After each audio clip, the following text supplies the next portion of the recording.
हाय दोस्तों, हमारे चैनल तैयारी नौकरी की पे आपका बहुत बहुत स्वागत है। और आज हम लेके आ गए हैं आपके लिए फिर करंट अफेयर्स का सेशन, जो हमारा डेली करंट अफेयर्स चलता है। तो आज 12 दिसंबर है और आज का जो करंट अफेयर्स हैं जो एग्ज़ाम के लिए हमारे लिए काफ़ी इंपॉर्टेंट होती हैं, जो भी सरकारी एग्ज़ाम्स की आप तैयारी करते हैं उसके लिए ये जो है काफ़ी इम्पोर्टेंट है। VVI for all government exams, यानी VVI for all government exams के लिए, ये ऑल गवर्नमेंट एग्जाम्स के लिए ये VVI है। ठीक है, तो आप इसको देखिए। इसका PDF जो है वो डिस्क्रिप्शन में लिंक डाला हुआ है। PDF इंस्टाग्राम चैनल का लिंक डाला हुआ है, इंस्टाग्राम से आप जो है डाउनलोड कर सकते हैं और इससे आप नोट्स बनाइए और इस चैनल को जो है लाइक कर दीजिए और सब्सक्राइब कर दीजिए। ये दो काम आप कर दीजिए और अपने दोस्तों के साथ क्या कर दीजिए, इसको शेयर कर दीजिए। ठीक है, तो ये सब काम आप कर दीजिए और चलिए हम अपने टॉपिक की शुरुआत करते हैं। चलते हैं हम अपने टॉपिक्स की ओर, देखते हैं अपना पहला क्वेश्चन। पहला क्वेश्चन है हमारा, राष्ट्रीय सुरक्षा को मजबूत करने तथा दुश्मनों के हवाई खतरे से सुरक्षा के लिए भारत के किस राज्य में स्वदेशी integrated air defence weapon system तैनात किया जाएगा। यानी नेशनल सिक्योरिटी की बात कर रहा है, नेशनल सिक्योरिटी से रिलेटेड है। नेशनल सिक्योरिटी को और मजबूत करने के लिए, स्ट्रेंथन करने के लिए और दुश्मन का जो हवाई खतरा है उसको जो है खत्म करने के लिए, समाप्त करने के लिए जो है एयर डिफेंस सिस्टम, ये स्वदेशी है, मेड इन इंडिया है। क्या है? मेड इन इंडिया, स्वदेशी है। तो मेड इन इंडिया जो है ये integrated air defence weapon system, integrated air defence weapon system, ठीक है, ये ला रहा है ये। ठीक है, IADWS है ना, IADWS। तो किस राज्य में ये तैनात किया जाएगा? तो उत्तर देखिए, इसका उत्तर है नई दिल्ली। नई दिल्ली हमारी राष्ट्रीय राजधानी क्षेत्र है, तो वहां पे इसकी बहुत ज्यादा जरूरत है। अभी जो ऑपरेशन सिंदूर हुआ था, ऑपरेशन सिंदूर, उसके दौरान इसकी जरूरत हुई थी। ऑप्स सिंदूर हुआ था अभी, उसके दौरान इसकी बहुत जरूरत हुई थी। ठीक है, तो राष्ट्रीय सुरक्षा को मजबूत करने तथा दुश्मनों के हवाई खतरे से सुरक्षा के लिए भारत सरकार दिल्ली राष्ट्रीय राजधानी क्षेत्र में जो है स्वदेशी integrated air defence weapon system, जो अभी मैंने बताया ये IADWS, ये तैनात करने का निर्णय लिया है। यह क्या है? एक बहुस्तरीय एयर डिफेंस जो है ये मल्टी लेयर का है और इसमें क्या क्या है? Surface to air missile, surface to air का मिसाइल, कम ऊंचाई पर उड़ने वाले विमानों को निशाना बनाने के लिए क्या दिया गया है इसमें? Very short range air defence system, very short range air defence system, VSRADS दिया गया है इसमें, very short range air defence system दिया गया है। और सभी सेंसर और मिसाइल को एक नेटवर्क में जोड़ने वाला command and control network, command and control network भी इसमें दिया गया है। ठीक है, कंट्रोल नेटवर्क दिया गया है इसमें, कमांड एंड कंट्रोल नेटवर्क जैसा जो है स्वदेशी प्रणालियों को जो है इसमें शामिल किया गया। इससे पहले भारत द्वारा क्या किया था? भारत इससे पहले सोच रहा था कि अमेरिका का जो वाशिंगटन DC है उसकी सुरक्षा में जो उपयोग किया जा रहा है सिस्टम, कौन सा सिस्टम उपयोग किया जा रहा है उसकी सुरक्षा में? NASAMS, क्या 2, ये उपयोग किया जा रहा है। ये N है, NASAMS, नसम्स नाम से, नसम्स 2, NASAMS, ये जो है 2 जो है ये उपयोग किया जा रहा था। तो इसी को खरीदने का जो है ये भारत जो है वो चाह रहा था कि इसी को खरीद करके जो है हम अपने एरिया में जो है एयर डिफेंस सिस्टम जो है वो लगाएं। बट क्या हुआ? वित्तीय लागत इसका बहुत ज्यादा हो गया। अमेरिका जो है इसको बहुत हाई रेट पे देने के लिए एग्री हुआ था, जिसके कारण भारत ने इसे लेने से मना कर दिया। ठीक है, तो सिस्टम का संचालन कौन करेगा? भारतीय वायुसेना करेगी, इंडियन एयरफोर्स करेगी इसको, इंडियन एयरफोर्स करेगी इसको। इसका संचालन। और इस सिस्टम को किसका हिस्सा माना जा रहा है? सुदर्शन चक्र S400, जो हमारे पास अभी S500 आएंगे 400, और उसका एडवांस वर्जन S500 आएंगे, जिसको भारत में क्या सुदर्शन चक्र कहा जाता है। सुदर्शन चक्र, सुदर्शन चक्र, उसके तहत जो है उसी का ये एक जो है पार्ट माना जा रहा है कि ये सुदर्शन चक्र का ही एक पार्ट होगा। अगला क्वेश्चन देखिए, यूनेस्को ने भारत के किस पर्व को अमूर्त सांस्कृतिक विरासत की सूची में शामिल किया गया है? कल ही ये मैंने उस पे बताया हुआ है अपना, मैंने यूट्यूब पे शॉर्ट्स भी डाला था इसका। अमूर्त सांस्कृतिक विरासत, इंटेंजिबल हेरिटेज है ना, साइट्स जो है उसके द्वारा डाला गया है। ये किसको? इंटेंजिबल कल्चरल हेरिटेज के जगह पे किया गया है इसको।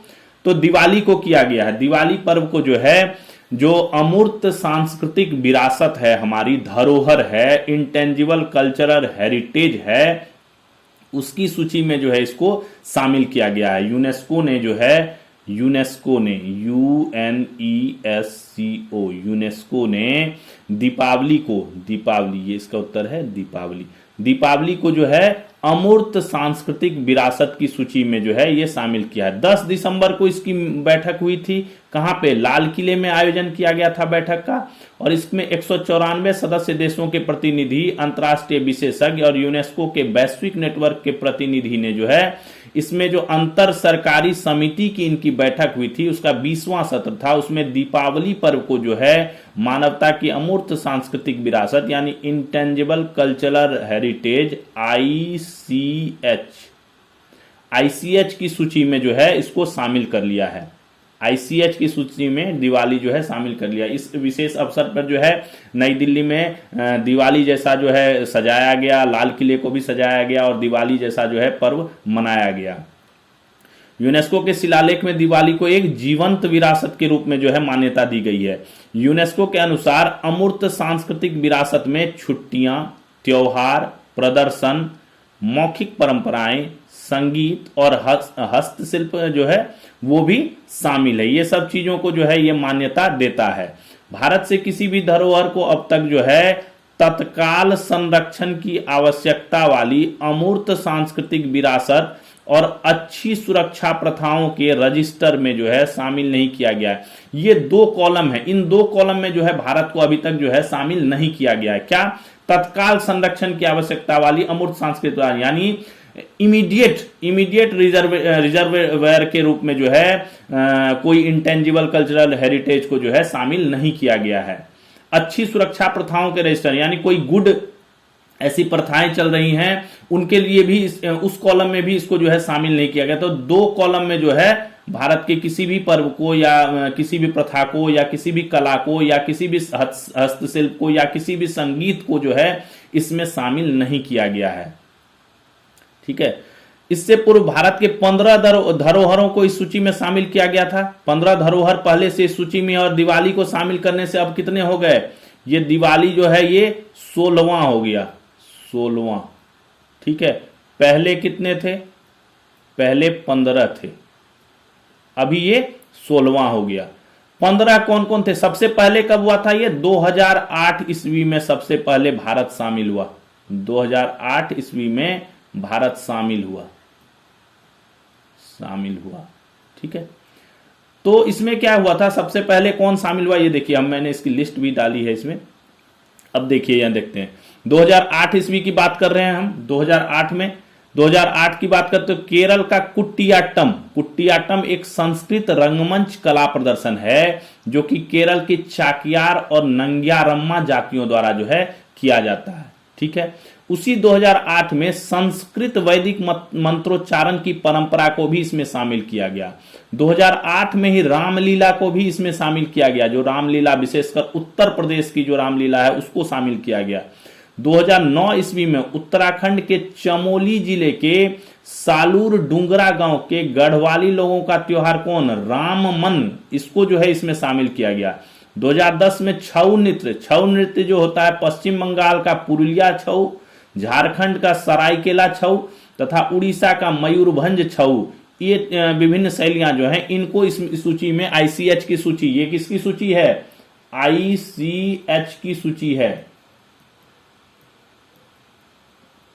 आईसीएच की सूची में इसको शामिल किया गया है। राजस्थान 2010 ईस्वी में क्या किया, राजस्थान के सपेरों की जनजाति कौन, कालबेलिया, इनका जो है लोकगीत और नृत्य को इसमें शामिल किया गया। 2010 में ही मुदियट्टू, केरल का क्या है, ये एक अनुष्ठान थिएटर है, ठीक है, नृत्य नाटक है, जिसमें क्या है, काली और दारिका के बीच के युद्ध को जो है कहानियों और कथाओं के माध्यम से जो है प्रदर्शित किया गया है। 2010 में मुदियट्टू को जो है इसमें शामिल किया गया।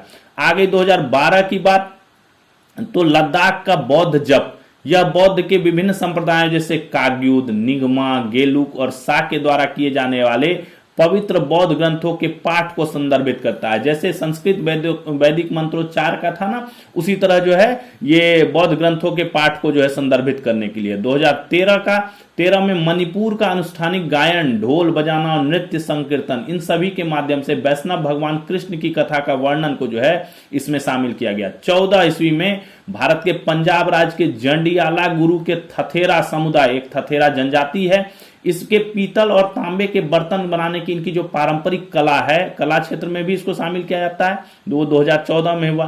16 में पारसी समुदाय द्वारा मनाया जाने वाला पर्व कौन सा, नौरोज पर्व जो है वो पारसी समुदाय द्वारा मनाया जाता है। यह इस सूची में एकमात्र ऐसा पर्व है जो कई देशों में मनाया जाता है, ठीक है। 16 में क्या हुआ, 2016 में योग को शामिल किया गया। 17 में कुंभ मेला प्रत्येक 12 वर्ष पर कहां कहां लगता है, हरिद्वार, प्रयागराज, नासिक और उज्जैन में लगता है, उनको शामिल किया गया। 2021 आया, 21 में कोलकाता का, जो पश्चिम बंगाल में कोलकाता है, वहां का दुर्गा पूजा को शामिल किया गया। और जो गुजरात का गरबा है उसको 2023 ईस्वी में शामिल किया गया। 2023 में गुजरात का गरबा को 2023 में जो है शामिल किया गया गरबा को। तो और 2025 में अभी जो है 2025 में कौन हो गया, दिवाली ये शामिल हो गया इस सूची में, ठीक है। तो ये सूचियां थी, 16 चीजों की सूची थी, 16 उन धरोहरों की सूची थी जिनको जो है इस सूची में शामिल किया गया है, ठीक है। ये जो विश्व विरासत की सूची है, अमूर्त सांस्कृतिक विरासत की सूची है, इंटेंजिबल कल्चरल हेरिटेज आईसीएच की जो सूची है उसमें इसको जो है शामिल किया गया है। चलिए, अदानी समूह किस राज्य में एआई संचालित 48 मेगावाट का हरित डेटा सेंटर स्थापित करेगा। ग्रीन एनर्जी की बात हो रही है। हरित डेटा सेंटर का मतलब क्या समझे आप, ग्रीन एनर्जी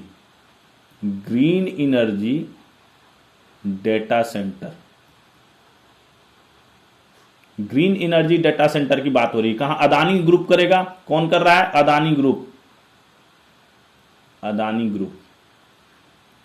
अदानी ग्रुप की बात हो रही है।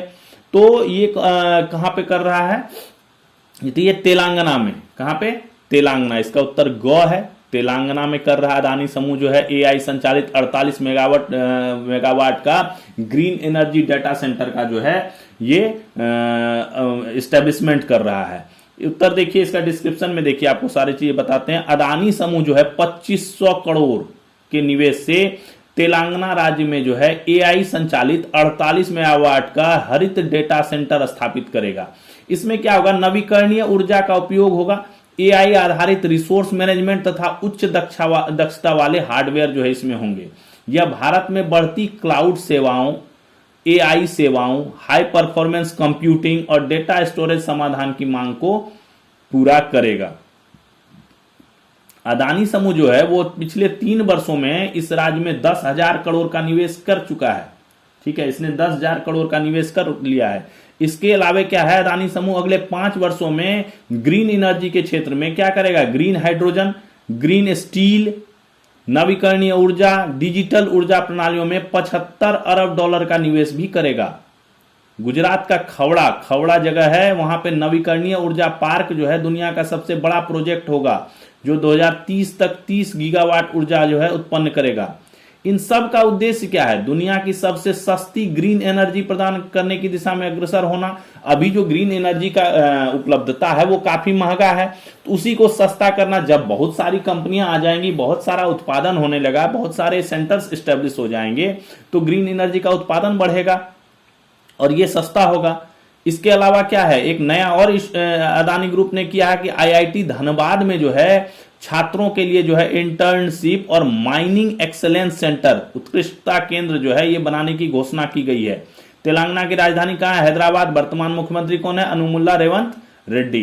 तो ये सारा प्रयास जो है ये अदानी ग्रुप कर रहा है, ये सारा प्रयास जो है अदानी ग्रुप कर रहा है, अदानी ग्रुप कर रहा है एआई के क्षेत्र में डेवलपमेंट के लिए, AI and green energy, AI and green energy के लिए जो है ये किया जा रहा है। कौन सा भारतीय गेंदबाज क्रिकेट के तीनों फॉर्मेट में 100 विकेट लेने वाला प्रथम भारतीय गेंदबाज बन गया है? कितना है? तीनों फॉर्मेट 100 विकेट, तीनों फॉर्मेट, 3 फॉर्मेट, 3 फॉर्मेट की बात कर रहा है। क्रिकेट के 3 फॉर्मेट कौन कौन से हैं? टेस्ट, वनडे, ओडीआई और टी20, यही 3 फॉर्मेट है ना क्रिकेट का। इन तीनों फॉर्मेट में क्या हुआ, इसमें भी 100 विकेट, इसमें भी 100 विकेट और इसमें भी 100 विकेट, तीनों में 100 विकेट जो है ले लिया है। कौन गेंदबाज है ऐसा? तो ये कारनामा कर दिया है हमारे जसप्रीत बुमराह ने, जसप्रीत बुमराह ने जो है ये कारनामा कर दिया है। देखिए डिटेल्स आपको बताते हैं। 9 दिसंबर 2025 को जो है अभी भारत दक्षिण अफ्रीका का बीच जो है 5 टी20 मैच की श्रृंखला चल रही है। India versus SA South Africa. पहले जो है 2 टेस्ट हुए थे, 2 टेस्ट हुआ था, फिर 3 वनडे हुआ, 3 ओडीआई हुआ और अब जो है 5 टी20 सीरीज चल रही है। पहला मैच खेला गया था 9 दिसंबर को, फर्स्ट मैच में जो है 9 दिसंबर को जसप्रीत बुमराह ने क्या किया, डिवाल्ड ब्रेविस को आउट करके अपना 100वां जो है टी20 विकेट जो है पूरा कर लिया। इसके बाद वे क्रिकेट के तीनों फॉर्मेट यानी टेस्ट, वनडे और टी20 में जो है 100 विकेट लेने वाले ये पहले भारतीय खिलाड़ी था। विश्व के 5वें हो गए, इंडिया का फर्स्ट हो गए, इंडिया का फर्स्ट और वर्ल्ड का 5th, इंडिया का फर्स्ट, वर्ल्ड का 5th, ठीक है। अभी इनका जो कैरियर है उसमें 51 टेस्ट मैच में इन्होंने 234 विकेट, 89 वनडे मैच में 149 विकेट और 81 टी20 में जो है इन्होंने 101 विकेट ले लिए हैं। विश्व के खिलाड़ियों में इनसे पहले कौन? न्यूजीलैंड के टीम साउदी, श्रीलंका के लसिथ मलिंगा, बांग्लादेश के साकिब अल हसन, पाकिस्तान के शाहीन शाह अफरीदी ने जो है तीनों फॉर्मेट में 100 विकेट जो है लिया हुआ है। टी20 में सर्वाधिक विकेट लेने वाले भारतीय खिलाड़ियों में अभी जो है अर्शदीप सिंह है 107 विकेट के साथ, हार्दिक पांड्या 99 पर हैं, दूसरे नंबर पर ये हैं। टी20 में अगर सर्वाधिक विकेट की बात करें, टी20 में सर्वाधिक विकेट की, टी20 top wicket taker, top wicket, तो 1 नंबर पे कौन है? अर्शदीप सिंह, अर्शदीप है 1 नंबर पे। दूसरे नंबर पे ये है जसप्रीत बुमराह, जसप्रीत बुमराह ये है दूसरे नंबर पे। तीसरे नंबर पे जो है हार्दिक पांड्या 99 विकेट हो गया, चौथे पे युजवेंद्र चहल हो गया और 5वें पे भुवनेश्वर कुमार जो है वो इस स्थान पे हैं। तो ये जसप्रीत बुमराह ने ये रिकॉर्ड बनाया है कि तीनों फॉर्मेट में इनके 100 विकेट लेने वाले ये फर्स्ट इंडियन और वर्ल्ड के 5वें गेंदबाज जो हैं हो गए हैं। अरबपति व्यवसायी आंद्रेज बाबिस ने किस देश के प्रधानमंत्री के रूप में दोबारा शपथ ली है? दोबारा, एक बार पहले भी बने हुए थे, अभी दोबारा इन्होंने जो है इस पद की जो है दोबारा शपथ ली है। तो कौन है? जापान, जर्मनी, चेक गणराज्य, अफगानिस्तान, कहां के हैं? तो ये चेक गणराज्य के अरबपति व्यवसायी हैं। ये अरबपति व्यवसायी आंद्रेज बेबिस ने मध्य यूरोप के देश चेक गणराज्य के जो प्रधानमंत्री का दोबारा शपथ लिया। एक बार इनका कार्यकाल 17 से 21 तक ये प्रधानमंत्री रह चुके हैं। इनकी पार्टी का नाम है सेंट्रिस्ट पॉपुलिस्ट ANOYES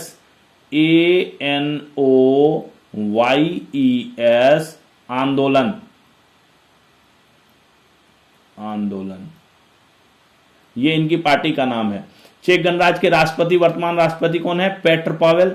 और जापान के, यहां जो ऑप्शंस हैं आपके, इसमें आपका चेक गणराज्य हो गया। बाकी जापान के प्रधानमंत्री कौन है? साने तकाइची है ना, लेडीज हैं। जर्मनी की प्रधानमंत्री यानी उनको चांसलर ऑफ जर्मनी कहा जाता है, प्रधानमंत्री की जगह पे क्या कहा जाता है उनको? चांसलर ऑफ जर्मनी, ये फ्रेडरिक मर्ज है। और अफगानिस्तान के प्रधानमंत्री मोहम्मद हसन अखुंद है, ठीक है।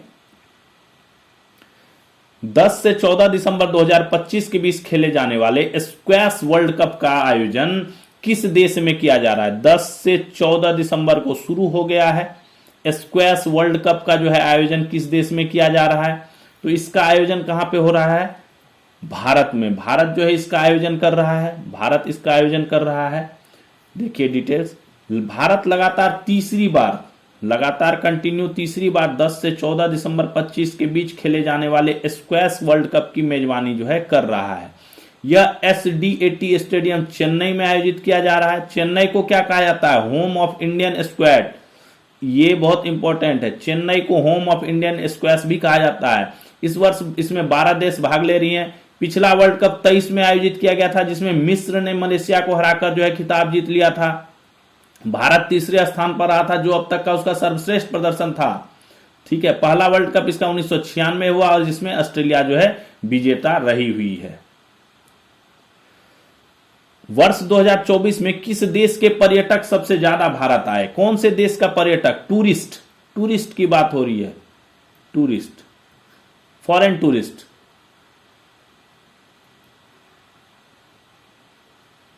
टूरिस्ट की बात हो रही है। किस देश के पर्यटक जो है सबसे ज्यादा भारत आए? Japan, Bangladesh, America, Britain. किसके आए?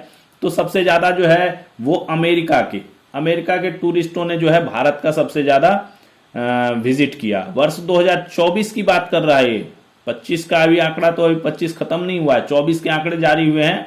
इसके दौरान जो है सर्वाधिक विदेशी पर्यटक अमेरिका से आए हैं। अमेरिका से कुल कितने? 18,04,586 पर्यटक भारत आए।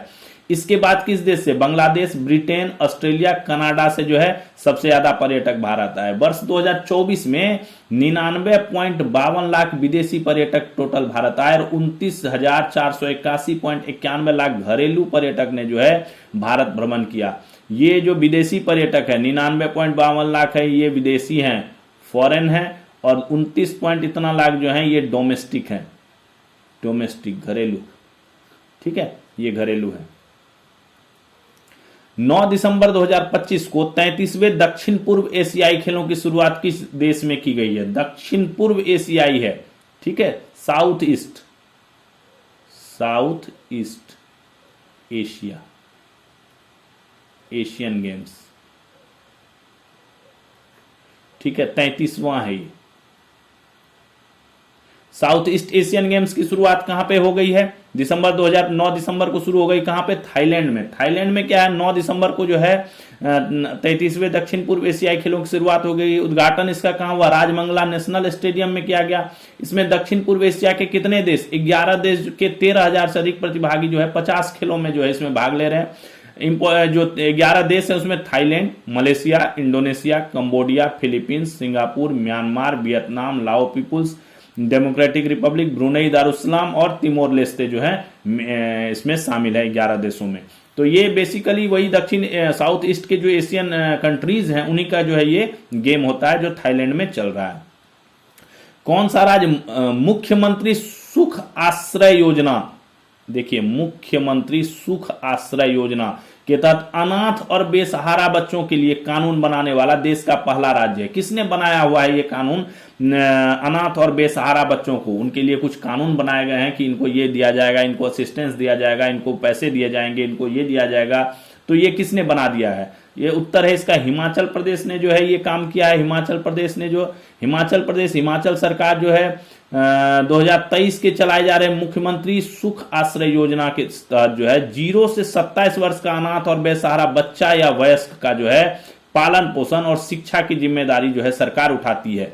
ये नियम बना हुआ है। इसके तहत बच्चों को 14 वर्ष की आयु तक कितना? 1,000 रुपया प्रति माह, 18 वर्ष की आयु तक 2,500 रुपये प्रति माह, और इसके उपरांत 27 वर्ष की आयु तक हर महीने 4,000 रुपये पॉकेट मनी का भी प्रावधान है।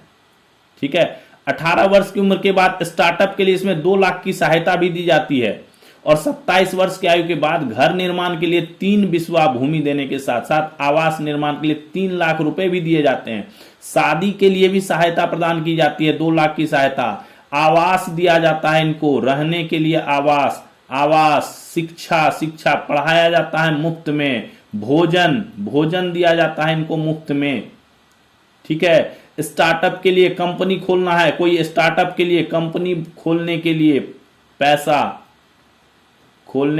पैसा, स्टेट स्टेट जो है स्टेट चाइल्ड जो है इनको घोषित किया जाता है।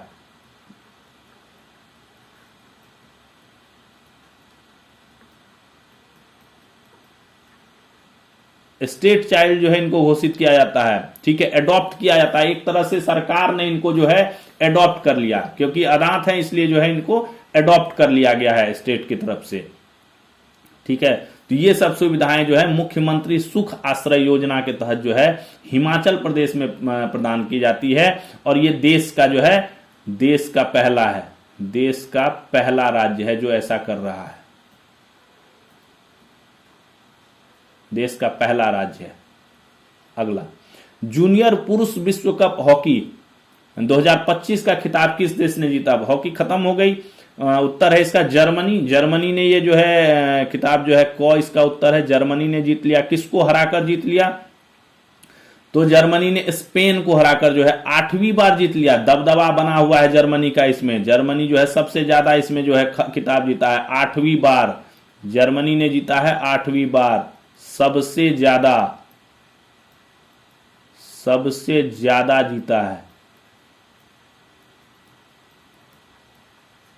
क्या है? सबसे ज्यादा जीता है। ठीक है, 10 दिसंबर तक, ये 28 नवंबर से शुरू हुआ था, 10 दिसंबर तक चला। तमिलनाडु में, चेन्नई में और मदुरई में 2 जगहों पे आयोजित किया गया। ये 14वां था, ये 14वां पुरुष FIH क्या हुआ? FIH है ना, इंडियन फेडरेशन ऑफ हॉकी। ठीक है, Indian federation of hockey.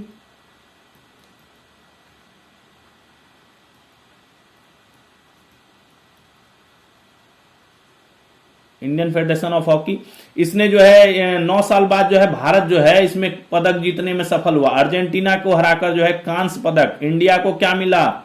India को क्या मिला? ब्रॉन्ज, ब्रॉन्ज मिला। किसको हराकर? अर्जेंटीना को, अर्जेंटीना को हराकर ब्रॉन्ज मिला, हराकर मिला। कितने साल बाद? 9 साल बाद, 9 सालों बाद ये जो है भारत को जो है पदक मिला। तो भारत के लिए अच्छी बात है कि 9 सालों का जो है सूखा जो है वो खत्म हुआ और भारत को पदक प्राप्त हुआ। देश का पहला multipurpose indoor live entertainment arena. देखिए, इंडोर लाइव एंटरटेनमेंट एरिना की बात करें, एरिना क्या हुआ? एरिना क्या हुआ? ये जो है ना एक एरिया होता है, एरिया। ठीक है, entertainment area, entertainment area, entertainment area. इसमें क्या किया जाता है? गेम्स किए जाते हैं, गेम्स का आयोजन होता है, कोई म्यूजिकल इवेंट्स, सांस्कृतिक कल्चरल प्रोग्राम्स, इन सब चीजों का आयोजन यहां पे किया जाता है। तो ये भारत में जो है पहला जो है मल्टीपर्पस इंडोर लाइव एंटरटेनमेंट जो है ये बनाया जा रहा है। कहां पे? तो ये नवी मुंबई में जो है ये बनाया जा रहा है। इसका उत्तर है, नवी मुंबई में जो है ये बनाया जाता है। देश का पहला multipurpose indoor live entertainment arena बनाया जा रहा है। यह किससे जो है प्रेरित होकर बनाया जा रहा है? Madison Square garden. Madison Square garden क्या है? MSG भी इसको कहा जाता है। ठीक है, स्क्वायर गार्डन कहा जाता है, मेडिसन स्क्वायर गार्डन कहा जाता है। कहां पे है? न्यूयॉर्क में, न्यूयॉर्क में है, अमेरिका के न्यूयॉर्क में है। और यहां पे जो है काफी बड़ी मात्रा में ये जो है एरिया है, इसमें भी काफी सारे गेम्स होते हैं, इवेंट्स होते हैं। जो कोई हास्य कलाकार है, कॉमेडियन है, वो जाके इसमें परफॉर्म करते हैं। और इस एरिया में जो एरिना में जो परफॉर्म करना जो है वो बहुत प्रतिष्ठित माना जाता है। ये जो मेडिसन स्क्वायर गार्डन है इसको बहुत प्रतिष्ठित माना जाता है, प्रतिष्ठित माना जाता है। यानी यहां पे जो कलाकार परफॉर्म करके आता है उसको बड़ा प्रतिष्ठित माना जाता है कि मेडिसन स्क्वायर गार्डन में जो है वो परफॉर्म करके आया है। ठीक है, तो उसी के तर्ज पर जो है नवी मुंबई में जो है ये पहला जो है बनाया जा रहा है देश का। इसकी क्षमता 45,000 लोगों की है। यहाँ के क्या होगा? कॉन्सर्ट होगा, खेल होगा, सांस्कृतिक कार्यक्रम, मैंने पहले ही बता दिया, गेम्स होंगे, इंटरटेनमेंट चीजें होंगी, म्यूजिकल इवेंट्स, कल्चरल प्रोग्राम्स, हर चीजें होंगी, है ना यहाँ पे। चलिए पोखरा इंटरनेशनल एयरपोर्ट, देखिए इंटरनेशनल एयरपोर्ट की बात हो रही है, पोखरा इंटरनेशनल एयरपोर्ट, जिसे क्या कहा गया था, गेटवे ऑफ वर्ल्ड बताया जा रहा था। ठीक है, इसको गेटवे ऑफ वर्ल्ड बताया जा रहा था। अब क्या हो गया, ये भ्रष्टाचार, लागत बढ़ोतरी एवं विफल प्लानिंग का प्रतीक बन गया। यह किस देश में स्थित है, कहां पे ये स्थित है? तो चलिए उत्तर है इसका पता ही होगा आपको, क्या है, नेपाल। पोखरा इंटरनेशनल एयरपोर्ट कहां पे है, नेपाल में, ख इसका उत्तर है। देखते हैं, 892 करोड़ की लागत से, कितना लागत लगा था इसमें, 892 करोड़ की लागत। पहले इसका रखा गया था 612 करोड़, अनुमानित लागत रखा गया था, अनुमानित लागत थी इसकी, लेकिन लगते लगते कितना लगा, 892 करोड़ की लागत लगा इसमें। यह पोखरा इंटरनेशनल एयरपोर्ट बनाया गया नेपाल में। कहां पे, नेपाल में, नेपाल में, जिसे क्या कहा जा रहा था उस टाइम, गेटवे ऑफ वर्ल्ड बताया जा रहा था। अब क्या हो गया, ये भ्रष्टाचार, लागत बढ़ोतरी और विफल प्लानिंग का प्रतीक हुआ। 23 में शुरू हुआ, 2.5 साल लगभग हो गए, और यहां पे सिर्फ 45 इंटरनेशनल उड़ान आई हैं, और सिर्फ 3000 यात्रियों का जो है यहां पे आगमन हुआ। मात्र 2.5 साल में 3000 यात्री, तो ये इंटरनेशनल एयरपोर्ट किस काम का है ना। और इतना पैसा खर्च हुआ, 892 करोड़ रुपया, जहां लागत 612 करोड़ थी, 300 करोड़ लगभग जो है एक्स्ट्रा खर्च हुआ उस पर। जबकि इसे जब बनाया जा रहा था, पश्चिमी नेपाल का अंतर्राष्ट्रीय पर्यटन हब घोषित किया गया था इसको। ठीक है, पश्चिमी नेपाल, वेस्टर्न नेपाल का जो है इंटरनेशनल टूरिस्ट हब के तौर पे जो है, इंटरनेशनल टूरिस्ट हब ITH के तौर पे जो है इसको घोषित किया गया था। निर्माण लागत में भारी अनियमितता के कारण इसे नेपाल के इतिहास का जो है सबसे भ्रष्टाचार मामलों में से एक माना जा रहा है। ठीक है, सबसे भ्रष्टाचार मामलों में से एक माना जा रहा है। इसमें लगभग 50 से 55 व्यक्ति के खिलाफ जो है भ्रष्टाचार का केस फाइल हुआ है। भ्रष्टाचार का केस फाइल हुआ है।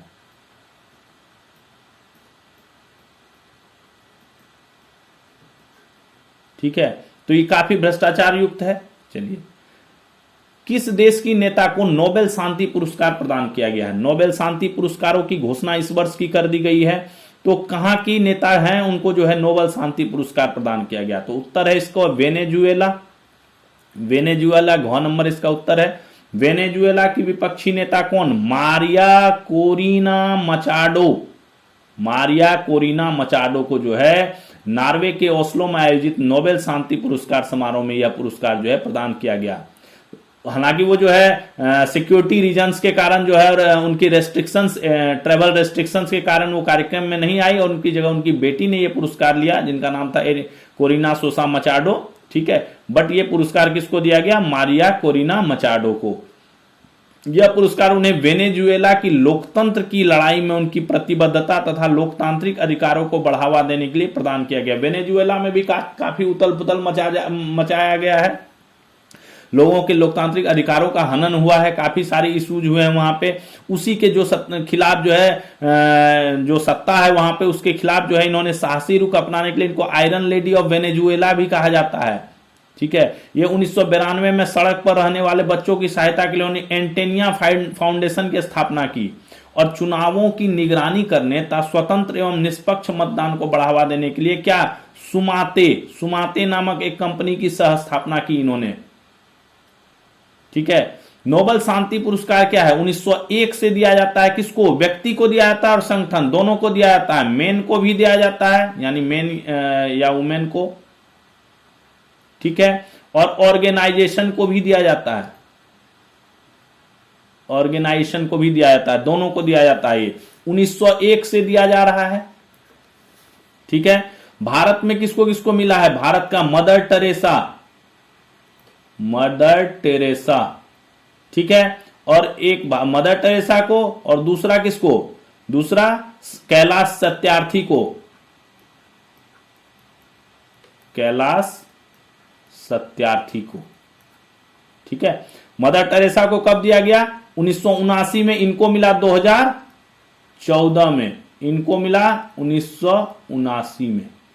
ठीक है, इन दोनों को जो है अभी तक भारत की तरफ से नोबेल शांति पुरस्कार जो है यह प्राप्त हुआ। और इस बार 2025 का जो है, ये 2025 का नोबेल शांति पुरस्कार 2025 का है। ये 2025 का जो है वेनेजुएला की जो है मारिया कोरिना मचाडो को जो है दिया गया है।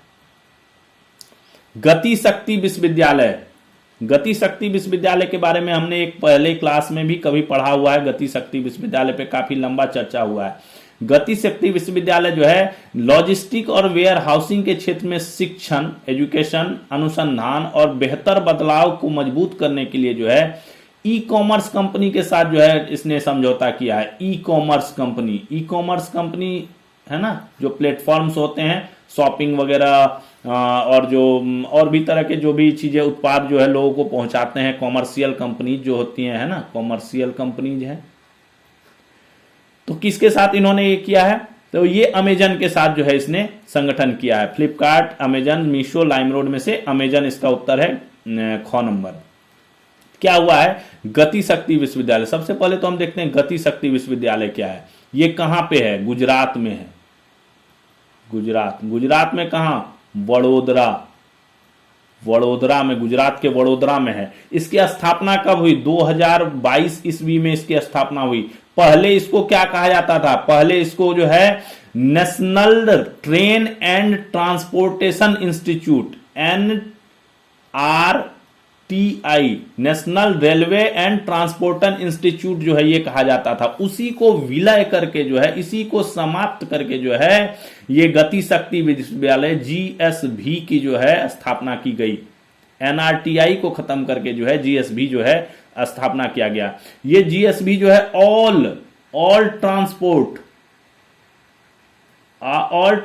सेक्टर को ये देखता है। हर तरह के ट्रांसपोर्ट, चाहे वो रेल हो, सड़क हो, रोड हो, शिप हो, अदर लॉजिस्टिक कोई भी हो, हर तरह के लॉजिस्टिक को जो है ये ध्यान में रखता है और उसके हिसाब से यहाँ पे अध्ययन अध्यापन कराया जाता है। इसने जो है अमेजन के साथ जो है अमेजन प्लस GSV, ठीक है, इन दोनों का संगठन ये हुआ है, समझौता हुआ है। इस समझौते के तहत क्या है? प्रमुख केंद्र जो अमेजन चेयर प्रोफेसरशिप जो है की स्थापना की जाएगी। इसके तहत डेटा आधारित आधुनिक वेयर हाउसिंग पर जो है शोध होगा। ठीक है, अनुसंधान के लिए किया गया है। ठीक है, ये तो मैंने बता ही दिया। 2022 में इसको केंद्रीय परिवहन एवं रसद विश्वविद्यालय के लिए नाम से central transport and logistic university के रूप में जो है इसकी स्थापना की गई थी। सेंट्रल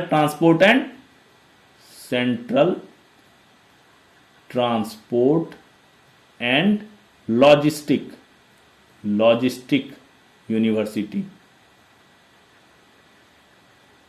यूनिवर्सिटी के रूप में इसकी जो है स्थापना की गई थी। अगला क्वेश्चन है, भारतीय डेयरी कंपनी कौन? अमूल ने किस देश के फुटबॉल एसोसिएशन के साथ अपनी साझेदारी को एक और सत्र के लिए नवीनीकृत कर दिया है?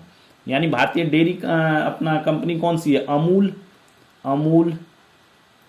अमूल ने किया है किसी देश के प्लस किया है किसके? किसी देश के फुटबॉल एसोसिएशन के साथ। फुटबॉल एसोसिएशन पहले से चल रहा था, 1 साल बढ़ा दिया है। ठीक है, किसके साथ किया है? तो ये किया है अर्जेंटीना के साथ। अर्जेंटीना इसका उत्तर है। अर्जेंटीना के साथ जो है 3 वर्षों का, इनका 3 वर्षों का चल रहा था। 3 वर्षों का था। कब से? 2022 से। इसको एक्सटेंड कर दिया है 2026 तक कर दिया है। ठीक है, 2026 फीफा वर्ल्ड कप जो होगा तब तक के लिए है, इसको एक्सटेंड कर दिया गया है। ठीक है, 2022 में अर्जेंटीना फुटबॉल के इतिहास में ये पहला भारतीय क्षेत्रीय प्रायोजक बना था। ये 2022 से जो है अर्जेंटीना फुटबॉल एसोसिएशन के साथ जो है जुड़ा हुआ है और ये फुटबॉल को जो है बढ़ावा देने के लिए उसको प्रचार प्रसार में जो है ये दोनों साझेदारी रहते हैं। किस भारतीय अभिनेत्री को रेड सी इंटरनेशनल फिल्म फेस्टिवल, रेड सी इंटरनेशनल फिल्म फेस्टिवल, रेड सी इंटरनेशनल फिल्म फेस्टिवल में गोल्डन ग्लोब्स हॉरिजॉन अवार्ड से सम्मानित किया गया है? किसको किया गया है? सुष्मिता सेन, ऐश्वर्या राय, आलिया भट्ट, सोनम कपूर। किसको किया गया है? तो ये किया गया है आपको आलिया भट्ट को। गौ इसका उत्तर है। आलिया भट्ट को इसको जो है इस सम्मान से सम्मानित किया गया।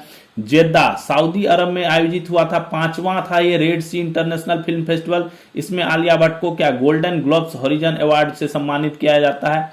यह पुरस्कार इन्हें किस लिए दिया गया? इंटरनेशनल सिनेमा में अपने असाधारण योगदान के लिए दिया गया पुरस्कार। ये पुरस्कार क्यों किसको दिया जाता है? तो एशिया और पूर्वी मध्य एवं उत्तरी अमेरिका के प्रतिष्ठित कलाकारों को जो है यह पुरस्कार दिया जाता है, जिन्होंने क्या सिनेमा जगत में अपना विशेष योगदान दिया है। गोल्डन ग्लोब्स के अध्यक्ष कौन है? हेलेन होहेन। ठीक है, तो ये आलिया भट्ट के जो है इसके काफी सारी फिल्में हैं, उनके लिए दिया गया, जैसे राजी में बहुत अच्छा इसके लिए परफॉर्मेंस के लिए। ठीक है, इसी तरह और भी काफी फिल्में जो है, गंगूबाई काठियावाड़ी, इन सब फिल्मों को में जो है विशेष हाईवे, इन सब फिल्मों में विशिष्ट योगदान के लिए, विशिष्ट योगदान के लिए इनको जो है ये पुरस्कार जो है दिया गया।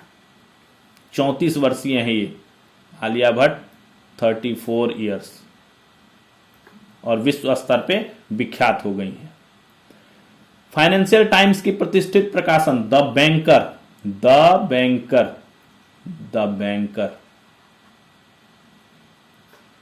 द्वारा भारत के किस बैंक को bank of the year award 2025 Asia Pacific में best bank in India Bharat का सबसे अच्छा बैंक का सम्मान जो है दिया गया है? किसको दिया गया है?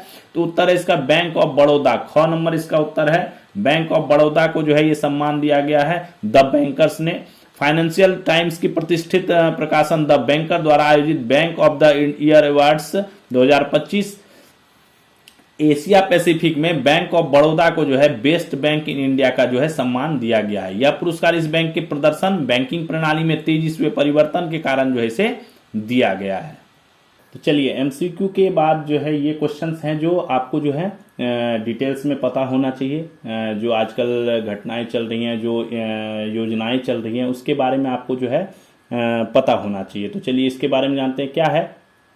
तो नीति आयोग के अटल इनोवेशन मिशन क्या है? AIM और हिंदुस्तान यूनिलीवर लिमिटेड, ठीक है, HUL ने जो है पुनर्चक्रण पर आधारित अर्थव्यवस्था में परिवर्तन की और भारत की रफ्तार में तेजी लाने के उद्देश्य से एक राष्ट्रव्यापी स्टार्टअप गतिवर्धन कार्यक्रम जो है शुरू करने के लिए साझेदारी किसने किया है? AIM, ठीक है, अटल इनोवेशन मिशन और plus HUL Hindustan Unilever limited जो है ये ऐसा चीज है जो देश में 10 से 9 में से 9 व्यक्ति जो है इसके प्रोडक्ट्स जो है यूज करता है, इसकी पहुंच है। इसके तहत क्या होगा? अगले 3 वर्षों में पुनर्चक्रण पर आधारित अर्थव्यवस्था में उच्च संभावना वाले 50 स्टार्टअप की पहचान कर उन्हें जो है असिस्टेंस दी जाएगी। और इस प्रोग्राम के तहत क्या होगा? प्लास्टिक पुनर्चक्रण में जो है नवोन्मेष करने वाले स्टार्टअप को, बेसिकली ये क्या है? प्लास्टिक जो है प्लास्टिक रिसाइकलिंग पे काम करेगा। ठीक है, ये दोनों मिलके प्लास्टिक रिसाइकलिंग का जो है कंसेप्ट, उस पे जो है ये काम करेंगे। इसके बाद क्या है? 11 दिसंबर 2025 को IIT मद्रास और इंडिया AI मिशन ने जो है चेन्नई में क्या किया? ग्लोबल AI कॉन्क्लेव का आयोजन करेंगे, जो 15-20 फरवरी जो है 2026 को आयोजित होने वाली इंडिया AI इम्पैक्ट समिट का पूर्वाभ्यास होगा। क्या होगा? अभी G20 हुआ था, इसमें PMG ने कहा कि हम जो है AI के ऊपर जो है ग्लोबल समिट का आयोजन करेंगे। उसी का रिहर्सल के तौर पर, पूर्वाभ्यास के तौर पर, प्रायर एक्सरसाइज के तौर पर जो है 11 दिसंबर को IIT मद्रास ने और इंडिया AI मिशन ने जो है चेन्नई में एक ग्लोबल AI कॉन्क्लेव का आयोजन किया। ठीक है, जो ये पूर्वाभ्यास है। अगला क्या है? तेलंगाना राइजिंग, तेलंगाना का जो है स्टेट लेवल का राइजिंग ग्लोबल समिट 25 का आयोजन हुआ। इसके दौरान क्या हुआ? राज्य को जो है 5.75 लाख करोड़ का निवेश का प्रस्ताव जो है इसको प्राप्त हुआ है। इसमें 70,000 करोड़ निवेश मूल्य का इंफ्रा की डेटा सेंटर पार्क, सिंगापुर आधारित 67,500 करोड़ का अंतर्राष्ट्रीय गेटवे डेटा केंद्र, 9,000 करोड़ की JCK इंफ्रा की इंटीग्रेटेड सिटी शामिल है। इस दौरान नीति आयोग और इंडियन स्कूल ऑफ बिजनेस के सहयोग से तैयार किए गए तेलंगाना राइजिंग 47 विजन डॉक्यूमेंट भी जारी किए गए, जिसके अनुसार 34 तक $1 ट्रिलियन तथा 47 तक $3 ट्रिलियन अर्थव्यवस्था का टारगेट रखा गया है। ये टारगेट रखा है कि 2034 तक जो है हम $1 ट्रिलियन जो है डॉलर जो है वो अर्थव्यवस्था कर लेंगे और 2047 तक जो है $3 ट्रिलियन जो है वो अर्थव्यवस्था को कर लेंगे। ये एक टारगेट रखा है इन्होंने। अगला क्या है? अमेरिकी कंपनी अमेजन ने जो है 2030 तक भारत में कितना 35 लाख अरब डॉलर यानी करीब 3 लाख करोड़ रुपए का नया निवेश करने का ऐलान किया। इससे पहले अभी क्या हुआ था, माइक्रोसॉफ्ट आई थी। माइक्रोसॉफ्ट ने जो है 17.5 अरब डॉलर का निवेश कर दिया था। अब इसके बाद जो है अमेजन कर रही है इसमें जो है देश में निवेश। ये जो है दोनों अमेरिकी कंपनी की तरफ से किसी गैर अमेरिकी देश में निवेश का सबसे बड़ा घोषणा है। यह निवेश किसमें, quick commerce, logistic, cloud computing, AI logistic, इन सब चीज़ों में जो है ये किया जाएगा। ठीक है, इन सब चीज़ों को बढ़ावा देने के लिए तो काफ़ी जो है निवेश जो है भारत में अमेरिकी कंपनियां कर रही हैं। एशियाई विकास बैंक कौन, एडीबी ने क्या भारत की सालाना आर्थिक विकास दर के अनुमान को 6.5% से बढ़ाकर कितना कर दिया, 7.2 कर दिया है। एडीबी ने दक्षिण एशिया के विकास दर अनुमान को भी 5.9% से बढ़ाकर कितना 6.5% कर दिया। पहले इन्होंने अनुमान घटा के लगाया था, लेकिन अभी जो जीडीपी में वृद्धि दर हुई 8.2% हुई दूसरी तिमाही में, उसके बाद जो है इन्होंने अनुमान को बढ़ा दिया है। नेशनल इंटेलिजेंस ग्रिड क्या है, NATGRID, नेट ग्रिड कहा जाता है इसको। नेशनल इंटेलिजेंस ग्रिड जो है ये 26/11 हमलों के बाद 2009 में बनाया गया। ये एक डिजिटल सिस्टम है बेसिकली। इसमें क्या है ना, आधार, बैंकिंग, हवाई यात्रा, मोबाइल, पुलिस रिकॉर्ड जैसे 20 से ज़्यादा सरकारी और गवर्नमेंट और प्राइवेट दोनों है, इस पे प्राइवेट डेटाबेस है ये। इससे क्या होता है, सिक्योरिटी एजेंसीज को जो है एक ही जगह पे जो है तुरंत जानकारी मिल जाती है, और ये हर महीने 45,000 इंटेलिजेंस रिक्वेस्ट को अभी प्रोसेस कर रहा है। भारतीय पैकेजिंग एंड प्रोसेसिंग उद्योग में हो रही प्रगति को प्रदर्शित करने के लिए द्वितीय इंट्रापैक इंडिया प्रदर्शन का जो है आयोजन 10 दिसंबर से 13 दिसंबर तक ग्रेटर नोएडा स्थित इंडिया एक्सपो सेंटर में किया जा रहा है। इसमें 15 देश के प्रतिनिधि और भारत की 179 कंपनियां भाग ले रही हैं। बेसिकली भारतीय पैकेजिंग और प्रोसेसिंग इंडस्ट्री जो है उसका जो है अपना बढ़ावा देने के लिए, देश विदेश तक अपनी पहुंच पहुंचाने के लिए एक प्रदर्शनी का आयोजन किया है, जो है द्वितीय इंट्रापैक इंडिया। ये दूसरा संस्करण है इंट्रापैक इंडिया प्रदर्शनी का। अयोध्या की बात करें तो राम मंदिर में अभी स्वर्ण मंदिर शिखर पर जो है ध्वजारोहण का कार्यक्रम हुआ, जिसमें प्रधानमंत्री वगैरह शामिल हुए थे। अभी यहाँ पे नाम मंडप की स्थापना की जाएगी, जिसमें विभिन्न भाषाओं में रचित जो रामचरितमानस है उसकी पांडुलिपियां और मूल ग्रंथ इसमें जो है सहेजे जाएंगे। नाम मंडप नाम दिया गया है। गूगल ने क्या किया है, गूगल ने अमीन वहदात को जो है एआई इंफ्रास्ट्रक्चर का नया चीफ टेक्नोलॉजिस्ट जो है नियुक्त किया है। गूगल क्लाउड के सीईओ कौन है, थॉमस कुरियन। संयुक्त राष्ट्र पर्यावरण कार्यक्रम United Nation environmental program UNEP ने जो है नैरोबी में आयोजित संयुक्त राष्ट्र पर्यावरण सभा में भारतीय प्रशासनिक आईएएस अधिकारी हैं सुप्रिया साहू, इनको जो है चैंपियंस ऑफ द अर्थ पुरस्कार 2025 से जो है सम्मानित किया गया है। पुरस्कार किस लिए दिया गया इनको, सस्टेनेबल कूलिंग, इकोसिस्टम रिस्टोरेशन, पारिस्थितिकी रिस्टोरेशन के लिए, क्लाइमेट एडेप्टेशन जो जलवायु परिवर्तन से संबंधित है उनके एडेप्शन के लिए, उनके योगदान के लिए दिया गया। उन्हें यह पुरस्कार इंस्पिरेशन एंड एक्शन श्रेणी में जो है दिया गया है। इनके नेतृत्व में तमिलनाडु में जो है कई हीट रेजिलिएंट सार्वजनिक बुनियादी ढांचे जैसे पेड़ों से घिरे शहरी मार्ग, प्रकृति आधारित छाया प्रणाली इत्यादि डेवलप हुए हैं।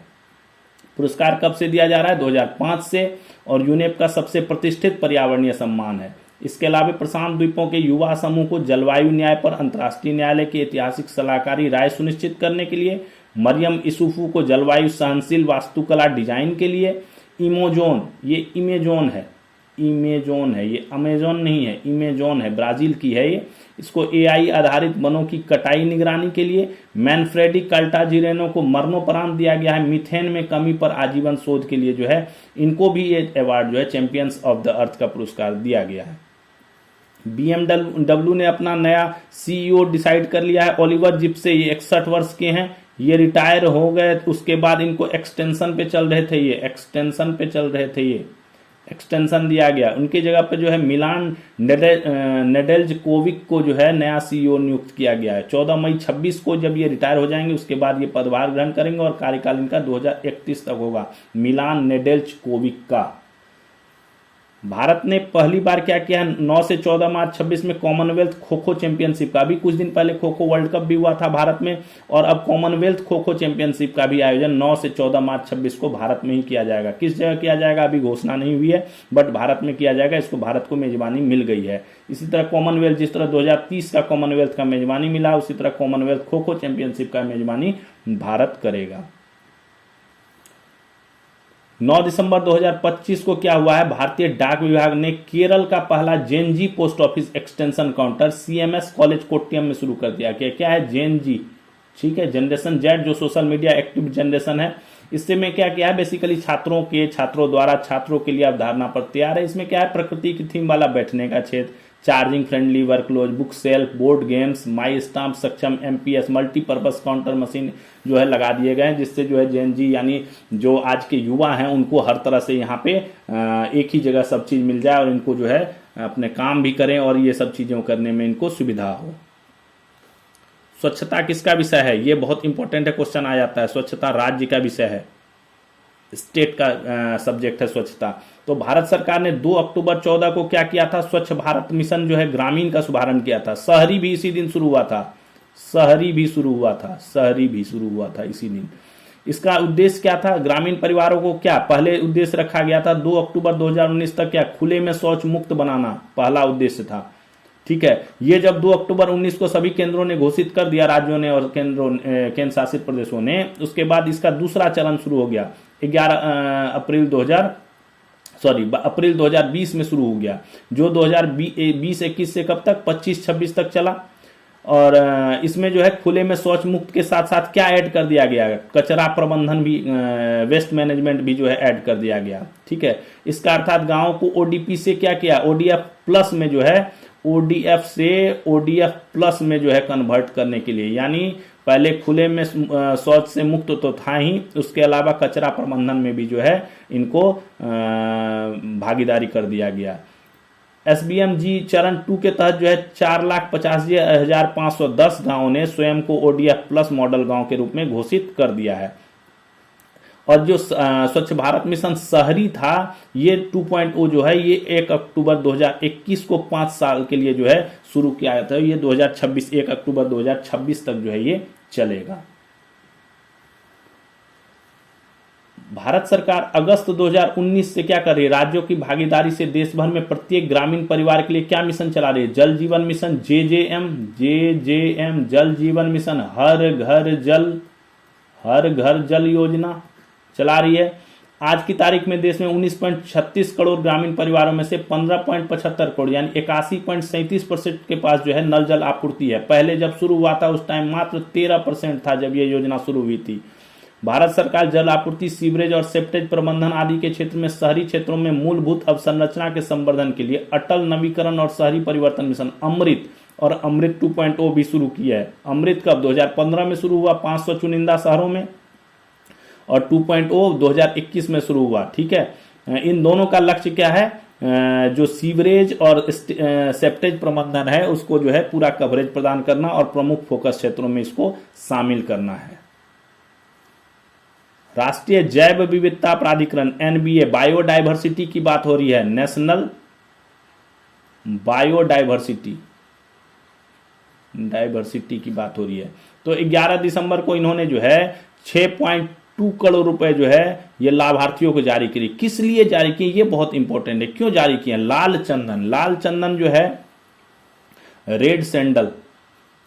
रेड सैंडल के लिए जारी किया। ये जो है अब संकटग्रस्त हो गया है लाल चंदन। ठीक है, इसके ऊपर फिल्म बनी थी, कौन सी, पुष्पा, याद होगा आपको, पुष्पा 2 है ना। ये दोनों फिल्में इसी के ऊपर, लाल चंदन की तस्करी के ऊपर बनी हुई थी। तो इनको संरक्षण देने के लिए, इनकी तस्करी इतनी ज्यादा बढ़ गई है कि ये अब संकटग्रस्त हो गए हैं, तो इनको ही बढ़ावा देने के लिए, इनका जो है खेती करने के लिए, इनको लगाने के लिए, समर्थन देने के लिए जो है सरकार ने 6.2 करोड़ रुपए जारी किए हैं, जिसको जो है लोगों जो खेती करने वाले हैं, इसकी किसान जो है उनको जो है डायरेक्ट जो है ये ट्रांसफर पैसा जो है इनको सहायता दी जाएगी। 5 राज्यों के लिए किया गया है, 5 राज्यों के लिए, 5 स्टेट्स में दिया जाएगा। केंद्रीय प्रायोजित योजना के अंतर्गत फास्ट ट्रैक विशेष न्यायालय की स्थापना की योजना, इसमें विशेष रूप से बाल यौन शोषण पॉक्सो, पॉक्सो की चर्चा मैंने आज से 2-3 दिन पहले जो सेशन हुआ था उसमें करी थी। पॉक्सो में कितने कोर्ट अभी तक फास्ट ट्रैक कोर्ट बनाने का प्रावधान था? पहले 790 का टारगेट रखा गया, 773 बन गए, और उसमें से जो है लगभग 400 जो है वो सिर्फ पॉस्को के लिए है। पॉस्को, ठीक है ना, जो बाल यौन शोषण अपराध से संरक्षण 2012 का अधिनियम है, ये 2012 का लॉ है ये, ठीक है। बाल यौन शोषण से अपराधों से जो है संरक्षण देता है ये बालकों को। इसके तहत जो है फास्ट ट्रैक जो कोर्ट है वो पहले 790 का रखा गया था, उसमें से 773 जो है बन गए हैं, उसमें से 400 जो है सिर्फ ई पॉक्सो के लिए जो है कार्यरत हैं। योजना की शुरुआत में देश भर के फास्ट ट्रैक न्यायालयों का आवंटन कैसे किया गया था? पर न्यायालय कहाँ पे? 65 से 65 टू 165 जहां पे लंबित मामले होंगे वहीं पे यह रखा गया था कि ये न्यायालय स्थापित किए जाएंगे। इस आधार पर सिर्फ 31 राज्य या केंद्र शासित प्रदेश थे जहां पे ये शुरू किया गया। पुडुचेरी ने क्या किया? योजना में शामिल होने के लिए विशेष अनुरोध किया और मई 23 को जो है इसको पॉक्सो न्यायालय जो है संचालन कर रहा है। पुडुचेरी जो स्पेशल कोर्ट जो है ये ऑर्गेनाइज कर रहा है 23 से। झारखंड जो है योजना से बाहर निकलने का निर्णय लिया है। झारखंड आउट हो गया, ध्यान रखिएगा, झारखंड जो है ये बाहर हो गया है। और कौन बाहर हो गया? अरुणाचल प्रदेश ने क्या बोला कि हमारे पास बलात्कार और पोक्सो अधिनियम के अंतर्गत लंबित मामलों की बहुत कम संख्या का हवाला देकर जो है इस योजना से बाहर रहने का विकल्प। अरुणाचल प्रदेश ने भी जो है, अरुणाचल प्रदेश भी बाहर हो गया, अरुणाचल प्रदेश ये भी बाहर हो गया है, ठीक है। और अंडमान निकोबार जो है इस योजना में शामिल होने की सहमति दी है, लेकिन अभी तक इसने कोई अदालत जो है वो चालू नहीं की है। जन शिकायतों का निवारण और सेवा वितरण के लिए, जन शिकायत मेनली जन शिकायत का निवारण के लिए है और सेवा वितरण के लिए प्रशासन गांव की ओर, बहुत इंपॉर्टेंट है, नेशनल अभियान चला हुआ है। प्रशासन गांव की ओर, प्रशासन कहां? गांव की ओर, यानी जमीन स्तर पर ग्राउंड लेवल। 19 से 25 दिसंबर को यह अभियान चलाया जाएगा पूरे देश में सभी जिलों में और आयोजित किया जाएगा। इस अभियान का उद्देश्य क्या है? शासन प्रथाओं, नवाचारों और पहलों को दोहराव को बढ़ावा देना, सर्वोत्तम कार्य प्रणालियों की पहचान, प्रसार और प्रलेखन। जन शिकायत मेनली जन शिकायत का निवारण है। प्रशासन गांव की ओर अभियान के माध्यम से प्रशासन को ग्राउंड लेवल पर जो है, ग्राउंड लेवल पर जो है लोगों की समस्या से अवगत कराया जाएगा, लोगों की समस्या से अवगत कराया जाएगा। 19 से 25 दिसंबर तक काम क्या करेंगे? ये CPGRMS, ये एक पोर्टल है, CPGRAMS, इसको हम लोग CP ग्राम्स कहते हैं। CP ग्राम्स पोर्टल पर क्या है ना, लोग अपनी शिकायत डाल सकते हैं। एक शिकायत का ये प्लेटफॉर्म है, शिकायत का प्लेटफॉर्म है, ठीक है। इस पे अपनी शिकायत डाल सकते हैं, तो उनका निवारण करेंगे। स्टेट का जो पोर्टल है जन शिकायत का, उसका निवारण करेंगे। विशेष शिविर जो है लगा के उनका जन शिकायत का निवारण करेंगे। सेवा वितरण आवेदनों का निपटान करेंगे। सुशासन की प्रथाओं का संकलन करेंगे, ठीक है। जन शिकायतों के समाधान की सफलताएं कहानी करेंगे। ऑनलाइन सेवा वितरण के लिए अतिरिक्त सेवाएं भी जोड़ी गई हैं और विजन डॉक्यूमेंट डिस्ट्रिक्ट @100 जो है वो तैयार करेंगे। तो ये बहुत अच्छा प्रशासन गांव की और एक पहल है भारत सरकार का। पर्यटन मंत्रालय काफी काम कर रही है। पर्यटन मंत्रालय चिन्हित तीर्थ और विरासत स्थलों के एकीकृत विकास के लिए क्या चलाती है? राष्ट्रीय तीर्थ यात्रा पुनरुद्धार और आध्यात्मिक एवं विरासत संवर्धन अभियान प्रसाद शुरू किया है।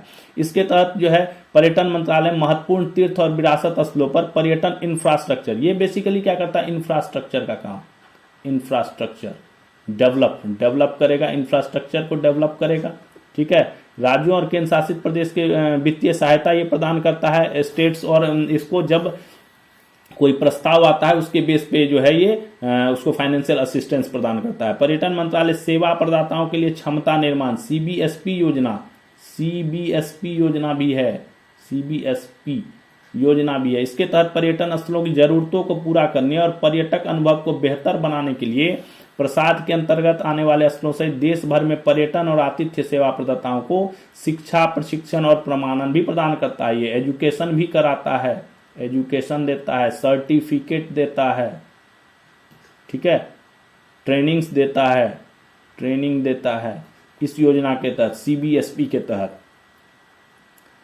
पर्यटन मंत्रालय और क्या कर रही है? देखिए, जनजातीय उन्नत ग्राम अभियान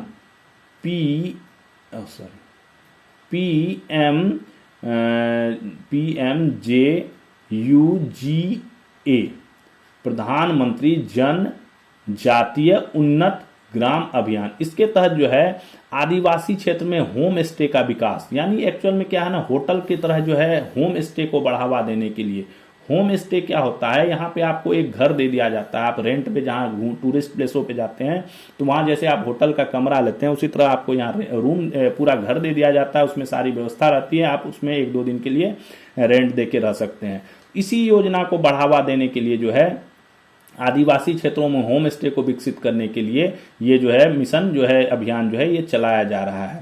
इसमें जो है प्रोत्साहन योजना के तहत जो है राशि भी दी जाती है। ग्राम समुदाय की आवश्यकताओं के लिए 5 लाख रुपए तक की फाइनेंशियल असिस्टेंस दिया जाता है। हर परिवार के लिए 2 नए कमरों का निर्माण करने के लिए 5 लाख रुपए दी जाती है। और अगर आपको मौजूदा कमरा है उसको रेनोवेट कराना है कोई अपना जनजातीय इलाकों में आदिवासी क्षेत्रों में, तो उसको 3 लाख रुपए की भी सहायता दी जाएगी। इसके अलावा सरकार ने क्या 25-26 के बजट में क्या किया है, होम स्टे के लिए मुद्रा ऋण के रूप में बिना किसी गारंटी के ऋण की घोषणा की है, ताकि ग्रामीण क्षेत्रों में सहित पूरे देश में होम स्टे की स्थापना में, इसके लिए होम स्टे बनाने के लिए अगर आप मुद्रा ऋण लेते हैं तो इसमें आपको बिना गारंटी के जो है संस्थागत ऋण की घोषणा की गई है, जो आपको प्रोवाइड कराता है, जिससे आप होम स्टे डेवलप कर सकते हैं। भारतीय नौसेना ने क्या किया, इंडियन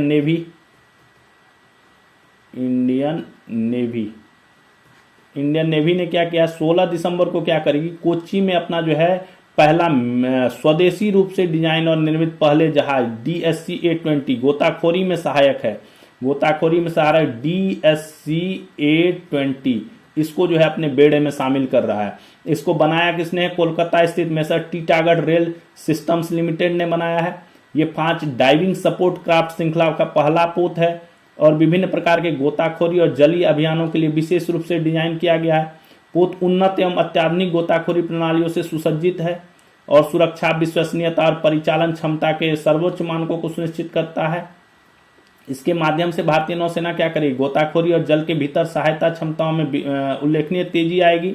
इसको कहाँ शामिल किया जा रहा है, कोच्चि में तैनात किया जाएगा, कोच्चि तैनात होगा ये। और ये किसके अंदर रहेगा, दक्षिणी नौसेना कमान के अंदर रहेगा, साउथ नेवल कमांड के अंदर रहेगा, नेवल कमांड के अंडर ये रहेगा। सूक्ष्म लघु और मध्यम उद्यम मंत्रालय कौन, MSME। M क्या हो गया, माइक्रो, S क्या होगा, स्मॉल, M क्या हो गया, मीडियम, और E हो गया इंटरप्राइजेस। तो सूक्ष्म लघु और मध्यम उद्यम मंत्रालय जो है ये इंटरनेशनल प्रदर्शनी, मेला, क्रेता बैठक, इन सब चीजों में भागीदारी को बनाने के लिए जो है अंतर्राष्ट्रीय इंटरनेशनल सेमिनार जो है वो आयोजित करने के लिए जो है फाइनेंशियल असिस्टेंस देता है। ठीक है, इसके लिए योजना जो है शुरू किया है। इसमें जो है 12 दिसंबर को जो इन्होंने निर्यात संवर्धन मिशन के तहत जो है 25-26 के लिए और 2030-31 तक के लिए 25,060 करोड़ रुपए का परिव्यय का जो है एक व्यापक योजना जो है वो डिजिटल रूप से संचालित करने का जो है वो तैयार किया गया। इसमें 25,060 करोड़ रुपए आवंटित किए गए हैं, जो 25-26 से लेकर 2030-31 तक होंगे वो उनको दिया जाएगा। जो MSME हैं ये अगर इंटरनेशनल कोई प्रदर्शनी करना चाहते हैं, कोई इंटरनेशनल सम्मेलन करना चाहते हैं, सेमिनार आयोजित करना चाहते हैं, कार्यशाला लगाना चाहते हैं, उसको करने के लिए जो है एक फाइनेंशियल असिस्टेंस जो है दिया जाएगा। तो ये था हमारा आज का सेशन। आपको आज का सेशन कैसा लगा जरूर बताएं, प्लीज कमेंट कैसा लगा सेशन,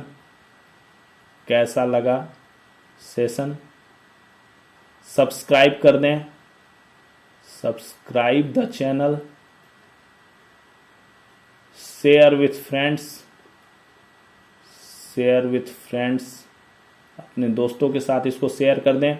और कोई अगर कमी है तो वो आप जरूर बताएं, ठीक है, जिससे हम आपको सुधार ले जाएंगे। इसका PDF जो है वो लिंक जो है डिस्क्रिप्शन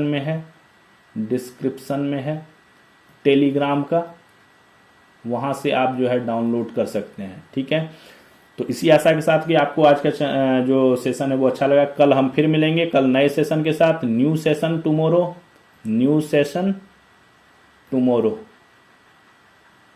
फिर मिलेंगे कल नए सेशन के साथ। तब तक के लिए आप अपनी तैयारी को जारी रखिए, धुआंधार तरीके से जारी रखिए और आशा करते हैं आपको जल्द से जल्द सफलता मिले। तो थैंक्स फॉर वॉचिंग तैयारी नौकरी की। जय हिंद। कल फिर मिलते हैं नए सेशन के साथ।